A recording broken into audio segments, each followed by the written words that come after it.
Hello and welcome to yet another episode of Tai'Shar Manethrin, a Wheel of Time podcast. I am Will. And I'm Sam. We're excited to be continuing our discussion on the Dragon Reborn, part 3 of 4, starting somewhere around chapter 32, I believe, Sam? Those of you following along at home, page 359 of the paperback. There's so many different editions, though. That's true, yeah, that's true. Seems like I see so many different cover arts out there that I've never seen in a store or whatever. Yeah. I think some of those are like European. I saw a bunch of weird covers when I was over there. Talking about covers briefly, it came to me at one point, and I would love for someone to refute me on this, but the original Dragon Reborn cover, the one with like the frilly coat, him reaching his hand up to Kalendor, that scene does not happen with Perrin and Matt standing there looking on at all.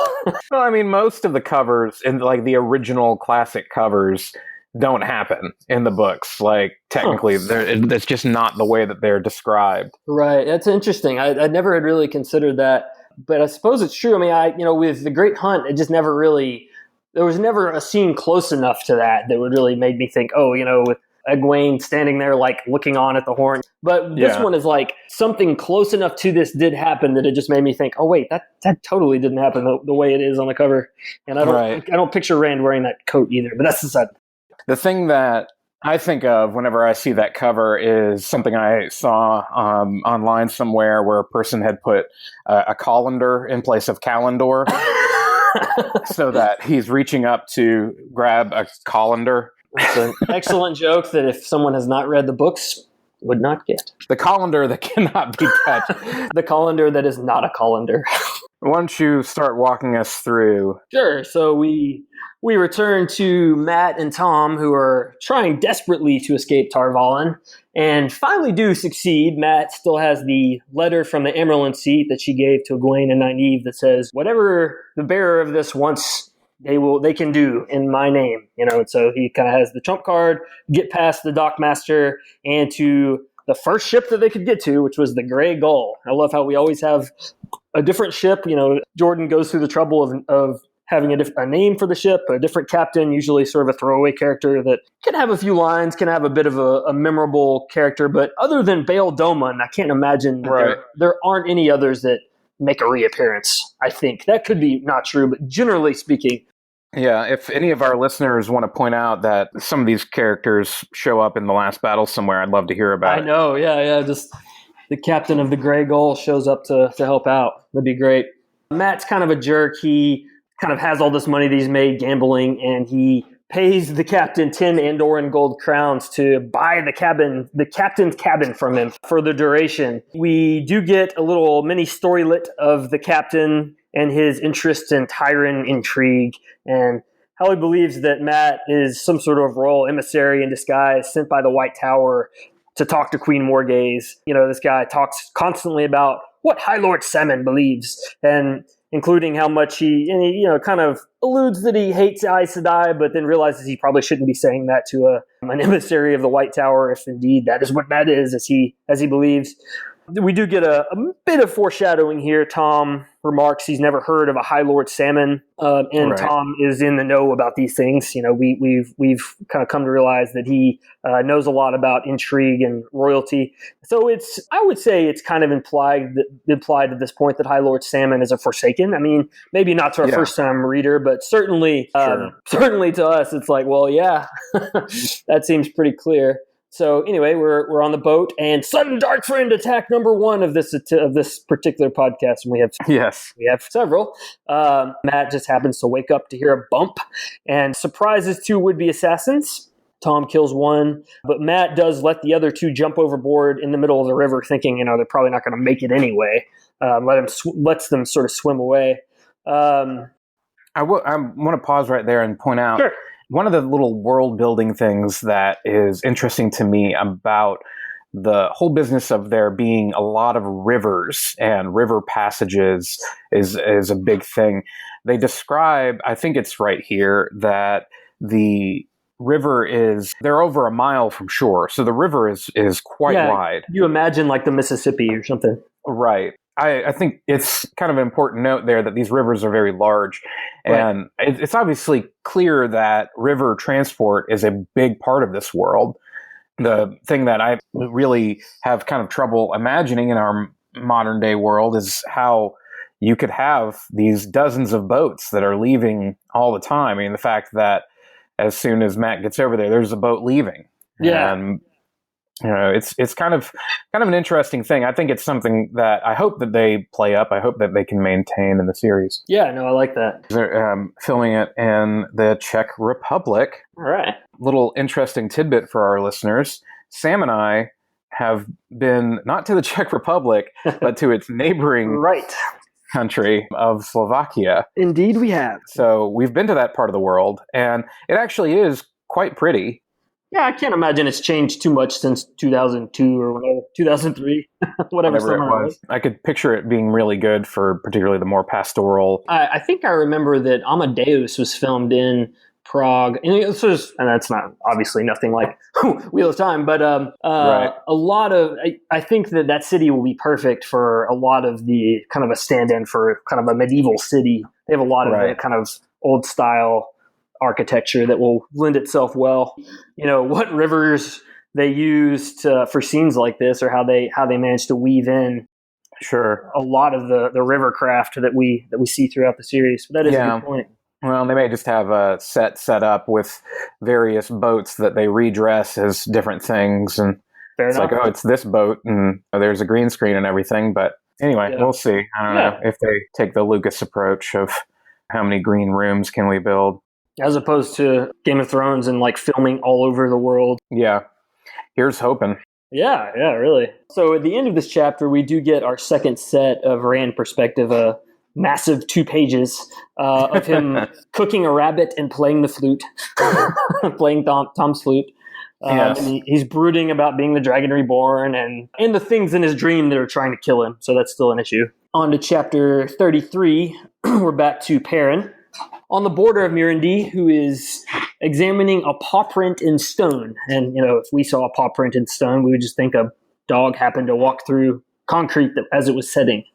I don't think they had concrete in Wheel of Time. Maybe in the Age of Legends they did. I don't know. I can't. I'm sure they had bricks and such. But the audience, given the information it has to this point in the series, has not encountered a dark hound. That's a good point. Or at least it has not obviously been a dark hound. Like I think we talked about in the last episode about Rand fighting them, but he didn't know what they were. And so, of course, Rand's perspective, we didn't know either. Yeah. Well, and I'm a little bit reminded of the first episode of the show Gargoyles, where Lisa Maza finds the claw scraping in steel. Yeah, good call. All right. I just remembered that. There you go. One of our listeners said that they don't like us constantly referring to other things, and I am very, very sorry. But we're going to do that on occasion. Yeah, that is just unavoidable, unfortunately. So they are Perrin, along with Moraine and Lan, etc., are following Rand's trail through villages that have had weird stuff going on because of Ta'Veren. It's like when the crops failed and the town would have starved to death, except for the fact the mayor found bags of gold minted in Manetheren way back when, while digging himself a new privy, which I thought was a pretty fun little segue. So during all these times where they're passing through all these towns and seeing kind of the ripple effect of Rand's Ta'Veren-ness, there's a point at which Perrin stops to speak to Moraine about the pattern. And more or less, they have this question of, is it good or bad? And kind of just have this little back and forth where Perrin wants to believe that the pattern is kind of the work of a master smith, that it's all intentional, that essentially everything happens for a reason is more or less where he's coming from. And Moraine's a little bit more in that deistic kind of like, well, the pattern is what it is, and it's neither good nor bad, it just happens. And it's just kind of an interesting moment to kind of further the philosophy, or I guess, if you will, theology of the spiritual nature of this world, where you kind of understand that, well, there is some debate whether the pattern is inherently bad or good or neutral. Yeah, we've touched on this a little bit, but Yeah. you don't get a whole lot of detail about the creator. Everyone agrees that there is one. There's not folks saying there's a big bang or anything like that. So everyone generally agrees that there was a creator and that, he created the pattern. And then there's not a lot of detail, but there's a lot more detail about the Dark One, to the point even where if you say his name, you get his attention. So it's an interesting juxtaposition there with the pattern being, is the pattern this almost intelligent force, or is it just like something that's been set in motion that's happening, like a current that's just sweeping you along? Yeah, is it like the Force in Star Wars that has kind of a will, or is it this neutral kind of just like it exists kind of thing that doesn't really have any particular desires? It is just what it is. The creator, when he is mentioned, is referred to in such a way that they basically believe he is good. They'll cite him in like oaths and such. Yeah, may you shelter in the palm of the creator's hand. Yeah. There is a degree of protection offered by the creator from time to time in the way that they word things, at least, that they believe. But yeah, they don't pray to the creator. And the creator is conspicuously not involved in the last battle. Right. It's all about the Dragon Reborn and his loyal followers. It's just not like, no one is saying, we need to get the creator involved and seal up the Dark One's prison. Not even the White Cloaks or someone is trying to say that. It's just like, no one even thinks that that's possible. Yeah, not to get us too far off track, but there's an episode of Futurama where Bender meets a godlike being out in space. And more or less, the idea proposed in that episode is that God's role is such that if he's doing his job, people won't necessarily notice him. Yeah.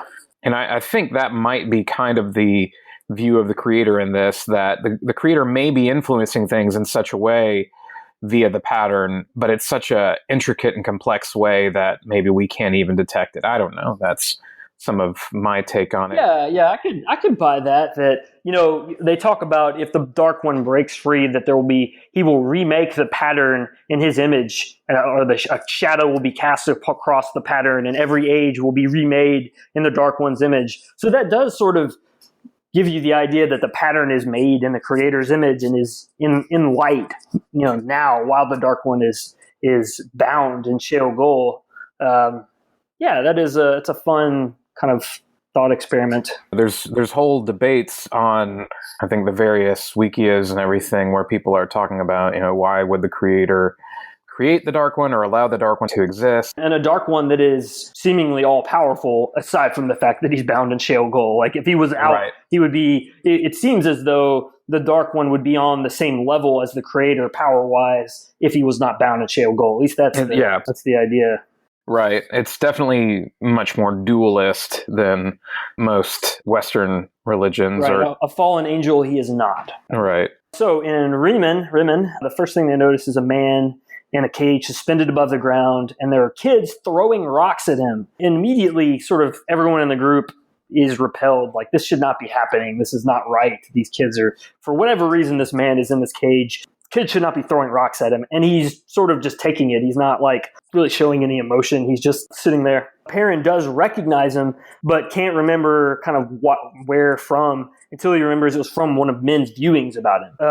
So they go into an inn and meet Lord Orban and Lord Gan, who are hunters for the horn and are claiming that they've slain 20 Aiel and caught the one that's in the cage, which we don't know anything about the Aiel at this point as the audience, or we don't know much, but it's certainly like reading this again, it's like, nope, you didn't do that. Yeah. Definitely clear they were spinning themselves a little tall tale. Yeah, pretty clear that he is blowhard, and it's the big fish story, and each time he tells it, kind of get the feeling that maybe there was another Aiel there. Right. There was a little bit more that happened, and everybody is just amazed at how they escaped, and they managed to take one prisoner.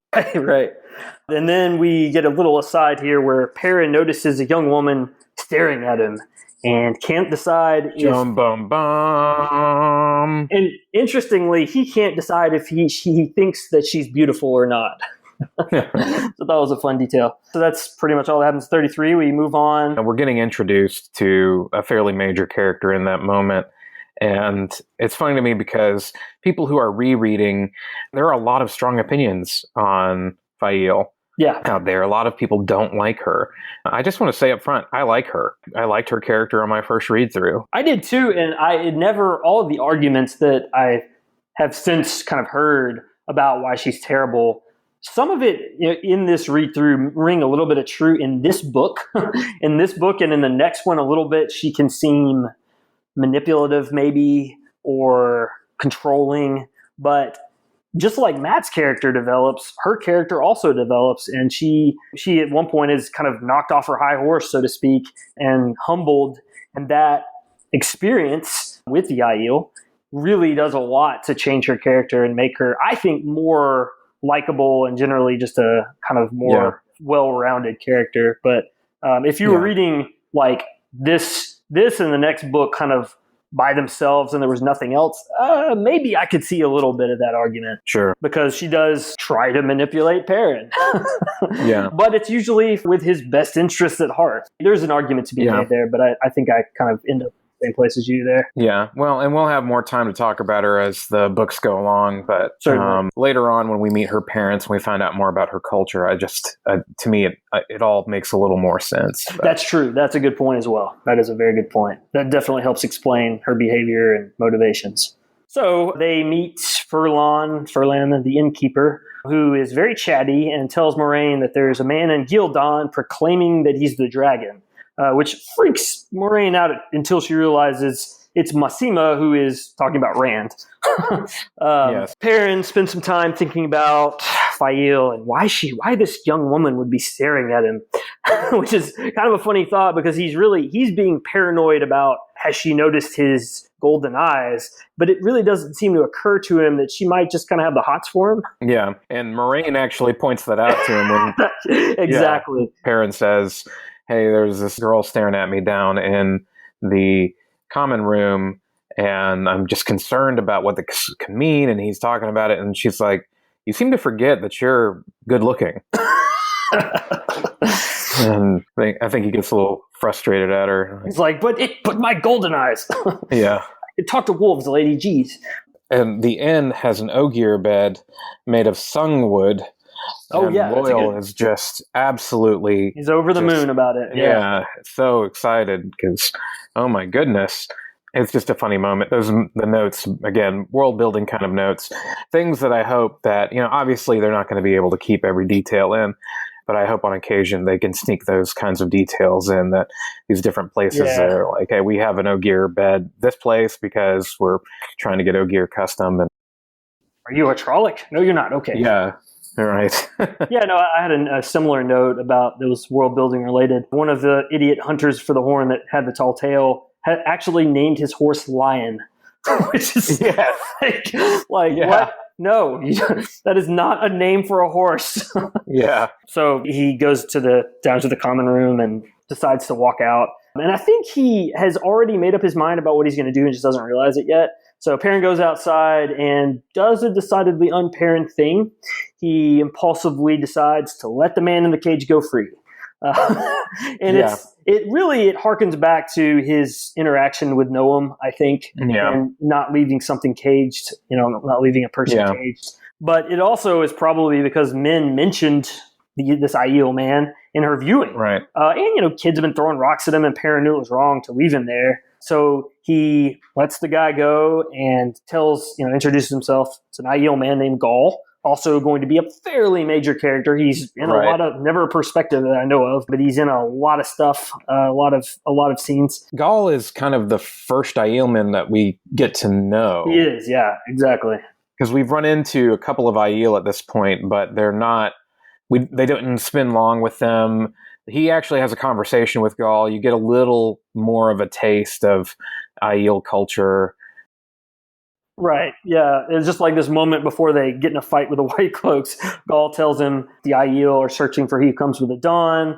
Perrin tells him that they are headed to Tyr to find Dragon Reborn. So it's kind of possible that Perrin's the reason that Ruark etc., ends up in Tyr in the first place, kind of giving them the info on where to go. Because Gaul's like, oh yeah, the stone, that makes sense. So they're talking, and then there are a sudden white cloak attack, and Gaul asks Perrin to dance. Yes. Do you like to dance, Wetlander? Yes. Yeah, or just before beginning to kick their butts without a weapon. I feel like this is a scene. This is one of those scenes that I really want to see played out. Me too. Because the way it's described, I mean, you have an Aielman coming up against a group of white cloaks, totally disposable. Right. Yeah. I mean, the fact that Perrin just slaughters a whole bunch of white cloaks is like, yeah, I guess that makes sense. I mean, they would have killed him. It's a little passé. It's funny. I want to see in that moment Gaul really just take him down and have us all be kind of in awe of the way an Aielman fights. Mm-hmm. And they mention, of course, he lifts his veil because in all the Aiel, a black veiled Aiel. They wouldn't fight without being veiled. So Gaul also tells the truth of the tall tale that it was just him and one other Aiel, and who were surprised, ambushed by these 12 hunters for the horn. Yes. So this is the opposite, really, of what the hunters said. And the other Aiel man was killed, and Gaul was taken prisoner. And then he says pretty much like, all right, thanks for your help. Owe you one. Peacing out. And that's about when Perrin notices that Faile saw the whole thing, and runs after her, but she gets away. So, she saw him slaughter a bunch of white cloaks. That's cause for concern. Right. So, of course, Perrin has to go back inside and be like, Lan, I kind of did a thing. What did you do, blacksmith? Right. And so it's like, well, I think we're leaving. So we get ourselves another riverboat, the Snow Goose. I'm just being like Robert Jordan here and throwing in the details that don't matter. But I was so fascinated by the fact that when they're sneaking out of town, he notes that the only thing moving was the spit dog running the spit. That there was a dog on like a just giant like running in a circle, running in a circle, like rotating this barbecue thing over top of a fire. Right. And I pictured that and it was okay. I guess that was a thing at some point. Like in reality, I don't know. It makes sense that it would be, but poor dog. Right. Yeah. I don't know. It'd be torture. I mean, it'd smell good, but it'd be torture because you're smelling it all the time. I guess that's true. I feel like my dog would be pretty excited for an opportunity to keep walking. Right. Sometimes. Anyway, then they board the Snow Goose, and it talks a little bit about them having to put the horses on and the process of that, of lifting the horses onto the boat. Right. Faile follows. Her reasoning for following is kind of like what? She says that as a hunter, she has to follow any strange trail that she comes across. And the one that this particular band of travelers blaze is crazier than most. It's pretty obvious to me at this point. She just has the hots for Perrin, and she just wants to follow. I don't know. You know what Loyal would say. It's Taviran. Exactly. So then we get our funny little scene where Perrin asks her name, and she says it's Mandarb, which apparently means blade in the old tongue, which causes Perrin to fall on the ground laughing because he points over at Lan's horse. He says, his name is Mandarb. Yes. So naturally, Faile is a little taken aback and says, well, my real name is Zareen, which certainly sounds not like a hunter for the horn, certainly. But then she finally settles on Faile and says it means falcon. And that cuts deep because Min, of course, has said that that there will be a falcon and a hawk. Right. That will be involved with him. So that's kind of like, oh, crud, what? Falcon? Yeah. Are you sure? You don't want to go back with Mandarb? Right. So he refuses to call her Faile. Right. For almost all of this book until the very end, he will not call her. He calls her Zareen, and she does not like that. Yes. Loyal calls her Faile because Loyal's a nice guy. Right. Of course. So back to the Wolf Dream and Hopper, who leads Perrin to a place where Baalzamon has basically pulled a bunch of dark friends into Teleron Riyadh out of their dreams, which is really a terrifying idea that you're just dreaming along about do whatever it is you're doing as a dark friend. And, this insane Forsaken pulls you out of your dream. And, he's just kind of berating all of them for failing to do what they're supposed to do. And one particular guy is blamed for letting Matt get out of Torvalen, and is killed. He gets turned into mist. So it's like, I guess he just sort of dies in his sleep. I don't know. Yeah. But pretty grim moment. Yeah. And then we get Lanfear showing up and kind of has a tete-a-tete with Basilmon and says, you've had 3,000 years to scheme and you still haven't managed to get to Lews Therin. So that's a sort of interesting confirmation that I guess Basilmon, or I guess, I don't know if we say his real name or not at this point, so the end it's revealed, it was either never actually sealed in Sheol Gul or was just barely sealed for a little while. I mean, but it sounds like he's been free for really most of this age. I mean, which can help explain his delusions of grandeur, his flame eyes, the whole thing. Right. Perrin is seeing all this, not really understanding. So he kind of asks Hopper, what the heck was that? And Hopper says some very, very informative things about being wary as a cub hunting porcupine. Right, sure. So Perrin sees Rand fighting Myrddraal in his dreams. And I guess Rand is also in Teleron Riyadh, has dreamed himself there. But Rand thinks he's an illusion and tries to kill Perrin with balefire. So Perrin wakes up with a burn on his chest, goes to tell Moiraine about it. And she's just like, you should be more careful. I don't think I'll heal that. You can just deal with it. It's not so bad. Be a man. She doesn't really pay enough attention, I think, to the things he says at this point. Yeah. So then we get our next requisite 2.5 pages of Rand perspective, who does at least realize it was Perrin he tried to kill in his dream. But the next part, let me just say, this is like one of the creepiest scenes. And again, if like reading this book by itself, Rand does seem like he's starting to go a little crazy. I mean, it's like, what were you doing here? So he's camping. He wakes up from his sleep of killing Myrddraals in Teleron Riyadh. And what appear to be merchants or just travelers come up to his camp and start trying to talk to him, say something. But without saying a word, he just kills every one of them with his flaming sword made of Sidene.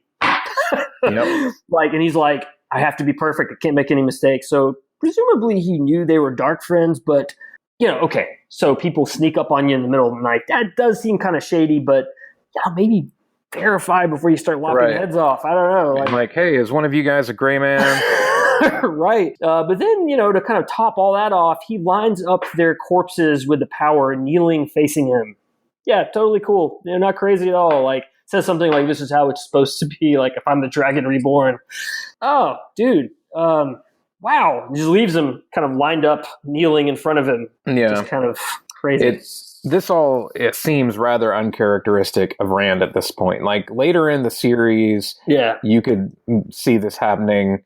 At this point, it does seem kind of out of nowhere and just strange. It's a dark moment for your boy, no matter what. I mean, just no two ways about it. Like you can kind of see why he knew they were dark friends, but just playing that out for a moment, if these were just travelers that happened to walk up, like, man, like that would have been, because I don't think we really get any solid verification before he attacks them that they are trying to kill him.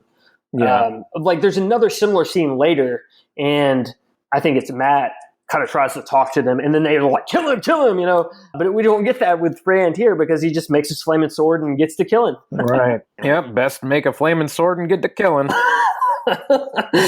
Like you do. We're back to Egwene, Nynaeve, and Elaine. Also on a boat. Lots of boats in this book. I'm on a boat! On a riverboat. They are pretending to be Aes Sedai, headed for Tyr.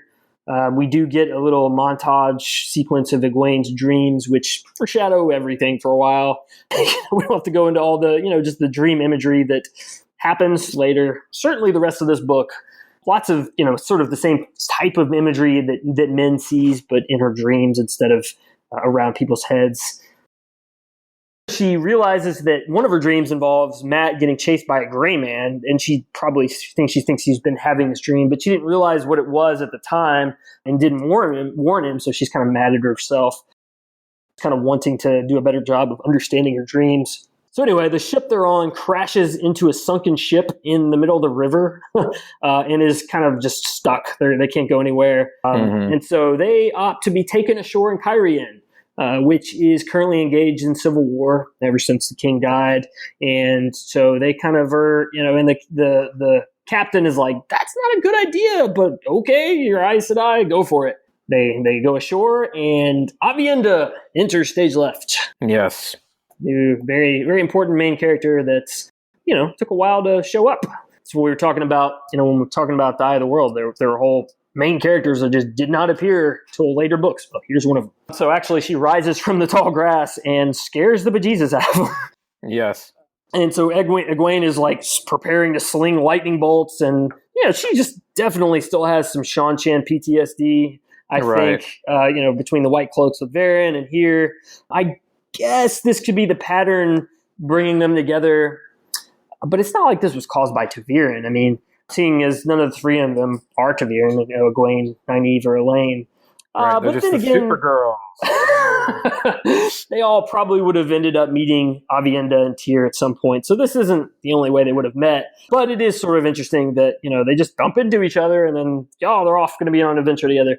Bane and Shiad are there also with another maiden who is gravely injured named Dylan, how we say it. So we get a little bit of info about the Aiel, about Fardaris Mai in particular. Fardaris Mai, thank you. We learn about first sisters from Bane and Chiad who are, so they're from different clans. This is sort of an interesting aside. And Fardaris Mai will not fight each other, even if their clans are in blood feud, as Bane and Chiad's are. So they decided to become first sisters to cement their bond that they would never fight each other. And it's like, first sisters, they try to explain it. It's like being sisters, even if you're not from the same mother, you can become sisters. And Egwene and Nynaeve, or Egwene, Elaine, and Nynaeve don't seem to quite get it. It's like, I don't really know how this has to be that complicated, but different cultures. Well, that whole thing, again, learning a little bit more about the way the Aiel, their whole culture works, and the way that it's described when Elaine tries to say, now this is the way it works, doesn't and they're like, no, you have like a basic detail right and everything else wrong. Somehow you manage to get it right, but miss it entirely. Right.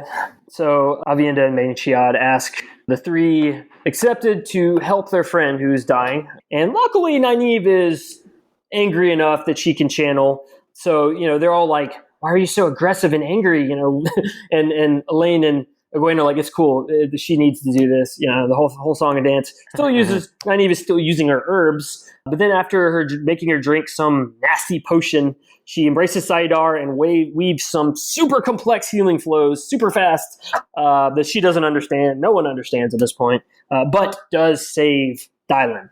Which is good because this is actually Aviendha's cousin, like a real cousin. So she owes our accepted heroes a debt for saving her, which is important since they're about to get themselves in quite a lot of trouble. Blaine asks Aviendha, what the Aiel are doing on this side of the Dragon Wall, because they haven't encountered any Aiel yet. And Bane explains about he who comes with the dawn. And Nynaeve tells them they're headed for Tyr to find some dark friends. And you'd kind of think that the Aiel would just kind of join their party at this point. But nope, they just kind of, Nynaeve pieces out in one direction to accepted follow her. Elaine tells Egwene kind of brings her up to speed about Layman's Sin, the Aiel War. I guess that wasn't really something that was covered in Two Rivers history class in depth. Yeah. Certainly seems like Elaine has a better grasp of history than even when she gets it wrong in the case of the Aiel a little bit. You got to bear in mind that Andor it's the geographically largest country, and it spans very wide. The Two Rivers is the furthest away from Cairhien. And Cairhien has a border with Andor on the other end. Right. And of course, Elaine has ties to the Cairhien throne. Right, exactly. Through her father, yeah. And Caemlyn, of course, would be a lot closer to Cairhien, so there's a lot to understand there as to why, of course, in addition to her being royal and having to learn know about all this stuff, why not only she would know, but why Egwene and Nynaeve wouldn't really have known anything about the war all those years ago when they live in a farming community that was mostly cut off from the world. That's a good point. So, history lesson over. They're promptly captured by brigands or dark friends. Dark friends, definitely. I just want to veer wildly off topic here for just a moment. But this scene and the one after it really got me thinking, because my first thought was, okay, I'm glad this book wasn't written by, say, George R. R. Martin or some one of these other grim, dark fantasy writers, because I hate to say it, but my first thought is that, and this is a terrible thing to think, I've read too much of the grimdark stuff, is that in this situation, I could see one of those other authors having one or all of them get raped. Okay, I mean, that's a really terrible thing to say, but I really, it just does, maybe I'm just, like I said, I'm conditioned is to expect that sort of terrible thing to happen. It's a good point to bring up, and is one of many opportunities where Jordan could have gone more dark, and he didn't. Now, I mean, I wouldn't say it's necessarily deliberate in one sense. I think it's just not, it wasn't his style. Right. And I think that's important because I see a lot of these discussions online where people are talking about what should the rating of the show be, and they kind of go back and forth and everything. I'm not saying I know exactly what it should be, but I do feel like folks that think it is like on the level of Game of Thrones when it comes to all of the violence and nudity and everything. I'm like, I feel like you're missing it. It's just not. Yeah, that's exactly kind of the direction I wanted to go. It's certainly just not his style. Absolutely. If rape does, I've looked this up. There is rape in the series, but it always happens. It's very rare. It's only one time in one of the last books. It happens off camera. It does not, certainly no detail. It did get me thinking, you look at what, say, Ravine does to Morgaze or anyone involving compulsion, you could sort of start to see it's a similar type of thing, but it is not handled in the same way. And I think generally, Jordan did a better job with violence toward women. I'm not saying he did a perfect job with female characters. I mean, there's still problems, but I just prefer his approach, I think, is what I'm really saying, is that if he has uncomfortable, unpleasant things, they aren't written in explicit detail. There's always a purpose, and there's not much of it, really. There's just generally not much of that sort of thing. And so anyway, that's most of my thoughts. The only other point I wanted to make about this is that another difference is you don't have nearly as many main characters dying. And of course, that's just something that George R. R. Martin is known for, and it's a subversion of tropes. But one reason I think that that's possible without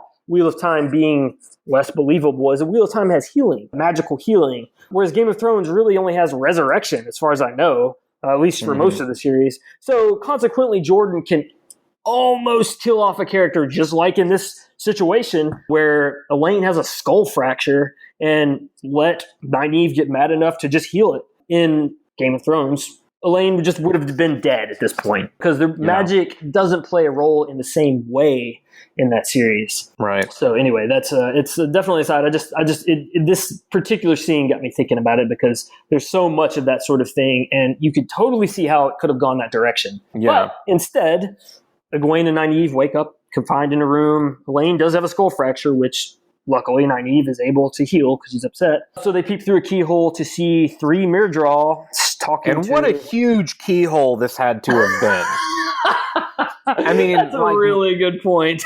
Based off of what she sees, it's like this keyhole had like a zoom lens on it, and you could move around the room which way it was. She saw everything through this keyhole. Indeed. I'm sorry, that was just something.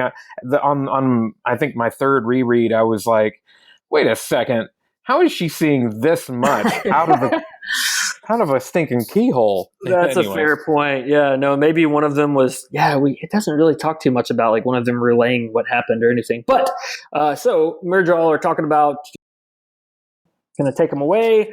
3 are getting ready to light them up with the power, but then sudden Aiel ambush. For once we get a good guy ambush, which is great. And they're all dancing the spears. So there's a great moment after the Dark Friends have all been dispatched where the Aiel are banging their spears on their bucklers in cadence, saying, "Dance with me, Shadow Man, and dance with me, Eyeless." Yes. It's another scene. I love that. Thrum, really thrum, thrum, thrum, yes. thrum, thrum, thrum, thrum. Just like, you can just picture him circling. I definitely hope we get that scene. Yeah. But we don't get to see the Aiel do that because all 3 accepted nuke the Mirdraw. Elaine and Egwene use fire, and Nynaeve busts out balefire. For forbidden magic, we sure do see a lot of it. Yes, particularly in this book. It's funny. Yeah. And how did Nynaeve learn it? Do we know that? Yeah. I don't think we know that. I think it's just one of those things that, like, her healing, is like lots of complex weaves at once. Get so mad, I'm going to burn you out of existence, I guess. Right. Yeah. Rand does essentially the same thing when he uses Balefire He does to indeed. kill the Darkhound. So he does indeed. That's a fair point. Got a lot of this throughout the series, and it happens several times in the last few books where you have somebody who just says, it just felt right. And you kind of have to just go with it at that point. You're use your feelings. Sure. Yeah, use your feelings. Right. Anyway. They've built up this whole magic system that is as complex as modern chemistry. And you could just imagine somebody who's like, oh, I've cured cancer. How did you do it? It just felt right.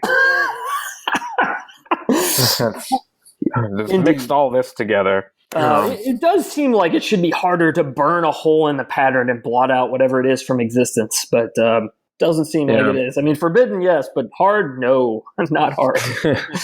Yes. Anyone with a kid chemistry set could just make it happen. For sure. I do think this is the first time we meet Ruark, I believe. Yes, and Ruark picks up the signet ring that Nynaeve is carrying that belongs to Lan, and recognizes the golden crane and says, when I was young and we fought alongside of Malkir, and this is the king of Malkir's ring, and it fell now, and I heard that there's just one. It's like he just knows everything about Lan right away, and he's like looking at them going, odd that I would find it here and everything, and Nynaeve just kind of grabs it. But it's a high praise coming from an Aielman to say that the Malkir danced the spears well. Yes, very true. He also offers to race their horses, and this is like the first time we hear that, and it's like, what? Going to race the horses 20 miles? We later find out he is not joking, and the Aiel can totally do that. They're like superhuman ninjas. I mean, like, I don't know, in reality, I mean, I know that humans are supposed to be the best long-distance runners, but the idea of just outrunning a horse over 20 miles, I don't know. Maybe some of these marathon runners could totally do that, and I'm just not aware. But it seems like, dang, that's intense. I don't know. The Aiel could. I believe it. Yes, indeed. So they get away, and the three accepted finally catch themselves a boat headed to Tyr. So they're on their way. So then we get ourselves a couple of in-between chapters, kind of filler episodes, and I only have a few lines about each one of these. It's funny because it's like we check back in with Aludra in this chapter. We had up with Matt and Tom. Yep. We met Aludra briefly in the previous book, and now we check back in with her for a little bit again and find out that she's invented matches. Right. And basically Matt and Tom help her fight off some Illuminators who are trying to kill her, and she rewards them with fireworks, which turn out to be Chekhov's fireworks. Yes. we will see these again, that's for sure. Yeah, so, other than that and some gambling, there's not much else there. Right, and they have to leave because they've beat up these Illuminators who are kind of passed out. They're kind of like stirring. They're so they're like, all right, we got to leave. Peace out before these guys wake up. We have to fight them again. So we get ourselves another in-betweener, but this one with Moiraine, Perrin, Faile et al. They get to Ilion, and Moiraine basically tries to convince Faile to leave them. She refuses, so Moiraine makes her take an oath to says, "You're bound to us. You know too much. You're gonna have to stick with us." And pretty much all that happens. There's a lot of back and forth with Faile, Perrin, Moiraine, but not a whole lot else of importance. Hopper appears in his dreams. It may be at this point that Hopper explains very helpfully that what's real is a dream and dreams are real. That may be this time. It's like, oh, okay, thanks. That clears it right on up. Excellent. Thank you for those helpful tips there, Hops. So then we get to the best named chapter of the entire series, Easing the Badger. I played bass for Easing the Badger once. Right, exactly. Ladies and gentlemen, Easing the Badger. 1, 2, 3, 4. Apparently, Easing the Badger is an inn, but no one knows why it's called that. The badger, there's a picture of a badger dancing on a sign with a man holding a shovel, or maybe an instrument. Something. It's probably from the Age of Legends, but no one has any idea. They just know this is Easing the Badger, and here we are. Yeah. Easing the Badger don't care. on the way, they cross the Bridge of Flowers where people dump their chamber pots because the Ilianers have a way with words. Then they're in the perfumed quarter because, of course. So they get to Easing the Badger and sudden Gray Man attack. 6 Gray Men. Yes. They try to kill Perrin at the exclusion of all others, but luckily he smells them. So that's an interesting point that there's seclusion powers just don't really extend to smell. So I do love the line when he senses them. They have knives, he roared, and threw the cheese platter at them. Yes. I did think that was a funny detail. The cheese platter. Look, if they get everything else wrong about this series, there better be a cheese platter, is all I'm saying. Exactly. At this point. Yeah. This scene better happen, and there better be a cheese platter. There be little cubes of Gouda and Munster and Gorgonzola going everywhere. Exactly. Just brain one of them in the face. Yep, that's exactly it. And then Loyal grabs a chair like a club. So Perrin also does the same thing, but Rick rips a leg off of the chair. Yeah. And throws the rest of it. So it's just like backyard wrestling with Gray Men. I picture it kind of a funny thing where Loyal just easily picks up the chair. Perrin tries to do the same thing, but ends up ripping off the leg because it's so heavy. Right. I'm gonna fight with this chair leg. All right. What does a group of 6 Gray Men look like? Is that like a boy band? Right. Is it a gaggle? Is it a murder? Is it Yeah. I'm just saying, do they all walk in like lockstep? There's like a group of nondescript guys that you probably wouldn't notice anywhere. I'm like, if there's a whole group of guys that you wouldn't even notice, what's sort of the opposite of a boy band, I guess. I don't know. Yeah, it's like a fraternity party or something. Maybe they'll wear matching nondescript T-shirts. Yes, that says, "I'm not here to assassinate you." Hey, that guy is definitely not here to assassinate me. That's a relief because I really wanted to enjoy this cheese platter. Wait a second. They have Something knives. Smells off. Cheese platter to the face. Right. Wolf senses tingling. If Gray Men weren't enough trouble, Lan leads Perrin outside and shows him a paw print in the stone and says, this was created by a dark hound. So figures, these dark hounds, maybe they're like wolves, so maybe I should ask a wolf about them. So Perrin goes to the wolf dream to ask Hopper and ends up in someone else's dreams, which is kind of I guess it's kind of confusing, this little scene here, but I guess they were Samael's, it seems like. Just kind of Samael imagining himself as the ruler of all, etc. Hopper tells Perrin to run away from the Shadow Brothers because it means that the last hunt comes. And the Shadow Brothers being the Dark Hounds, wolves refer to each other as brothers and sisters. Shadow Brothers would be kind of the wolf equivalent of a dark friend in that sense. Right. I think we're to our last chapter of this quarter, if I'm not mistaken, chapter 44 or chapter 45, one of the two. Chapter 44 seems good, though, because it is a twofer. We get ourselves a Perrin and a Matt perspective. Mm-hmm. So Moraine shows up after Perrin wakes up and reveals that Samael rules Ilion. So, okay, this brings up a question. This comes up several times. How does Moraine know which of the Forsaken is which of them? How did she... Absolutely. This is a detail that I would actually really like to know. I'm just imagining a most wanted poster with all the Forsaken's faces on it, except that doesn't make any sense. Yeah. Or did she look them up on ForsakenOnly.com? Right. Forsaken Only man. Because she does the same thing later with the Forsaken that's ruling Tyr. And lady, how do you know? Did you go up and ask his name or Yeah. What is the deal here, Moraine? Yeah, I don't know. It's a good question. You just have to go along with, I guess she's read a lot in books about the way they look. Right. I don't know. Yeah, that makes as much sense as anything, I suppose. And she certainly is not elaborating at this point. She just says, listen, we have a Forsaken ruling Ilion, so we should probably peace out. If any of our listeners have theories on why this is, I actually would really love to hear them.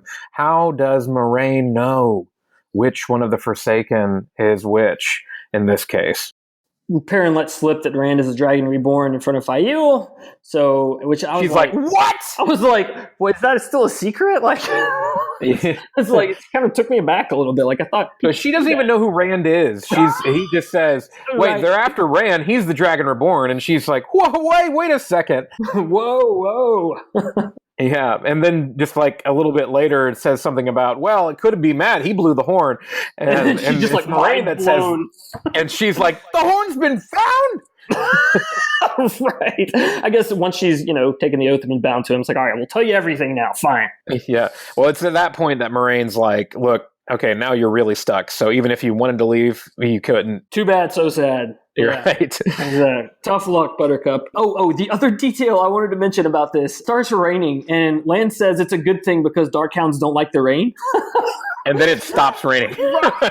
Right. Yeah, but that's true. But it is funny. Like, why don't they like the rain? Like, yeah, that's these are demonic demon wolf dogs. Like, you think rain wouldn't bother them, but maybe these dogs were raised by the Wicked Witch of the West or something. And I like it. That's as good of explanation as I can come up with. Moraine uses Balefire to destroy the hounds, and it's actually the first time it's properly named Balefire. And that's a good point, because she says it's forbidden and cause for stilling in the White Tower. That, straight up, I think maybe you're right. We haven't heard the name Balefire before, and the fact that it's cause for stilling. I'm like, man.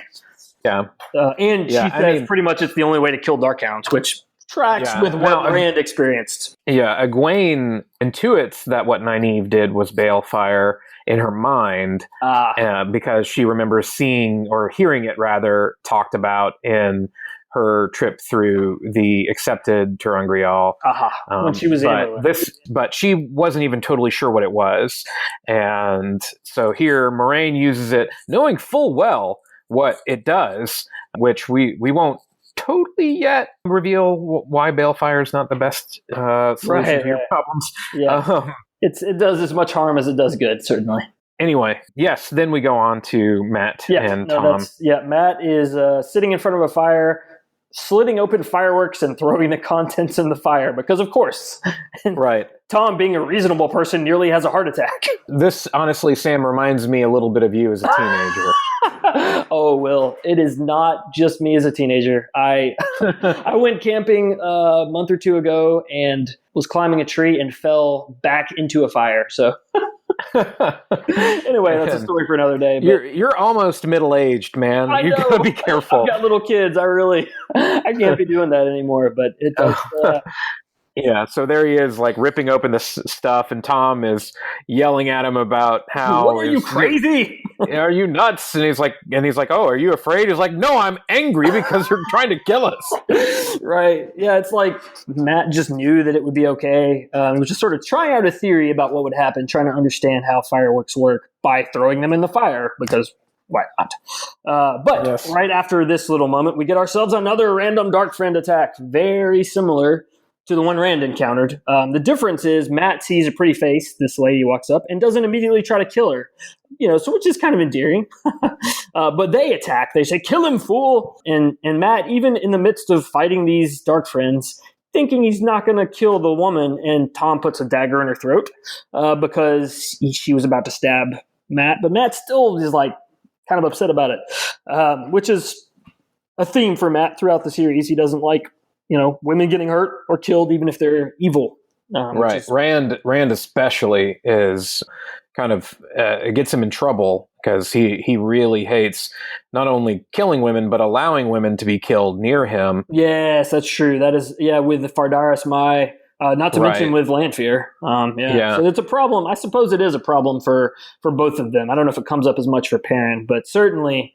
Maybe it does, but certainly for the two, Matt and Rand, it's a big deal. I read somewhere that may have been rooted out in Robert Jordan's experience in Vietnam, that he was in a firefight and shot a Viet Cong only to realize a moment later that it had been a woman that he had just killed. And that had a kind of dramatic effect on him. And I think that is what particularly his hesitation to be violent towards women, I think, is rooted in Robert Jordan's experience in that. Interesting. Very good. That does seem like it makes sense. At the end of this chapter, Matt is wondering if there's a secret message in the letter he's carrying that people are trying to kill him for, even though Tom has read it and doesn't think that there is any kind of code or anything in it. Right. Yeah, the truth of the matter is they're really just trying to kill Matt. Right. He also realizes that one of the men that was among the dark friends that were ambushing them was one that was on the boat that he got to let get away from the river, that I guess managed to swim across the river. Right, that's right. Get away, so... Yeah. Well, and I think we're going to pause there for now and pick it up in the next chapter in a couple of weeks with chapter 45 of The Dragon Reborn, finishing out this book. If you enjoyed this podcast, share it with your friends. Give us a rating, a like, give us a review. We'd love to hear from you. And we're really excited to announce that we have a website. You can go to tsmpodcast.com, or you can just type in, if you know how to spell it, Tai'Sharmanetheren.com. Either one will get you there. And actually, if you want to contact us, there's a contact link down at the bottom of the page. If you want to share this on your social media, you can share tsmpodcast.com. It's got links to listen to us on iTunes, Spotify, and Google Play, as well as right embedded in there our SoundCloud playlist. So it's got everything you need to enjoy the podcast. But we'd love to hear from you. You can use the contact form at the bottom. Our audience survey is still on there. If you want to take our audience survey, that's another way of kind of letting us know who is listening, what kind of folks, what you like, what you don't like. If you want to just email us, you can email either of us, either Sam or Will, at tsmpodcast.com. We'd be glad to respond to you. If you have interesting stuff to say, we will mention it on the next podcast if we can get to it. So we hope to hear from all of you. Until next time, Tai'Shar Manetheren.